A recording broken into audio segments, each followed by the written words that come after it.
Assalamualaikum warahmatullahi wabarakatuh. Perkenalkan, nama saya Intan Permatasari, MPM 20111000070, Fakultas Tarbiyah dan Keguruan Program Studi PGMI. Baiklah, di sini saya akan menjelaskan tentang kriminalitas sebagai masalah sosial. Selamat menyaksikan. Setiap kita pasti tidak bisa terlepas dari yang namanya masyarakat. Di dalam masyarakat terdapat nilai, norma-norma yang harus kita ikuti, bukan? Jika seseorang gagal untuk menyesuaikan diri dengan norma-norma yang ada, maka orang tersebut akan melakukan tindakan yang kita kenal dengan penyimpangan.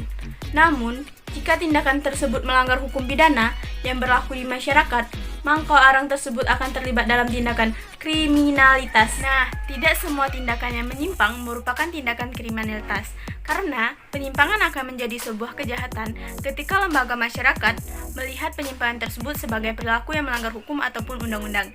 Tindakan kriminal merupakan tindakan yang dapat dilakukan oleh laki-laki maupun perempuan, mulai dari anak-anak hingga usia lanjut. Tindakan kriminalitas dapat berupa tindakan yang direncanakan ataupun tanpa perencanaan. Contoh tindakan kriminal. Yang pertama, pembunuhan. Yang kedua, pencurian. Yang ketiga, pemerampokan. Yang keempat, pemerkosaan. Yang kelima, pemerasan. Yang keenam, penculikan.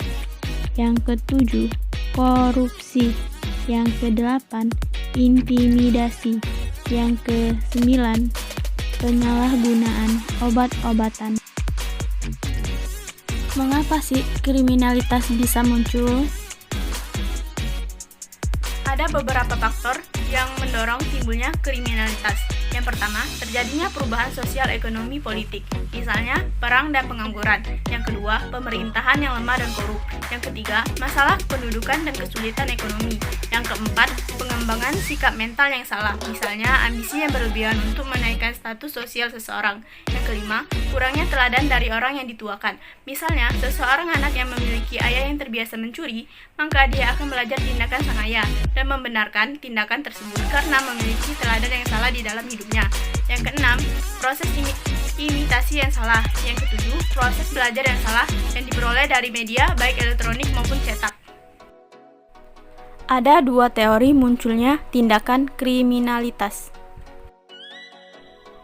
Teori pertama yaitu teori asosiasi oleh Edwin H. Sutherland. Teori ini menyatakan bahwa kegiatan kriminal adalah hasil dari proses sosialisasi nilai kelompok yang berbenturan dengan nilai kelompok lain yang lebih kuat di masyarakat. Misalnya, seseorang yang sangat menyukai film bergenre pencurian, maka dia akan belajar dan terinspirasi dari tindakan pencurian tersebut. Yang kedua, teori ketegangan oleh Robert Kemarcon. Teori ini menyatakan bahwa penyimpangan terjadi akibat adanya ketidaksesuaian antara tujuan yang dianggap baik oleh masyarakat dengan cara untuk memperolehnya. Misalnya, ingin kaya, maka seseorang melakukan pencurian.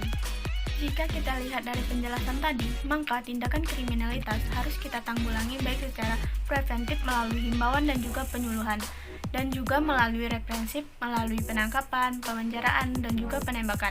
Teman-teman semua, pastinya kita menyadari bahwa kriminalitas merupakan hal yang terjadi di sekitar kita. Maka, kita harus berhati-hati supaya kita tidak menjadi bagian di dalamnya. Oleh karena itu, kita perlu untuk terus memahami nilai dan norma di dalam masyarakat, dan terus menempatkan diri kita di dalam koridor bermasyarakat yang baik dan benar. Sekian materi dari saya. Apabila ada salah kata, saya mohon maaf. Saya akhiri. Wassalamualaikum warahmatullahi wabarakatuh.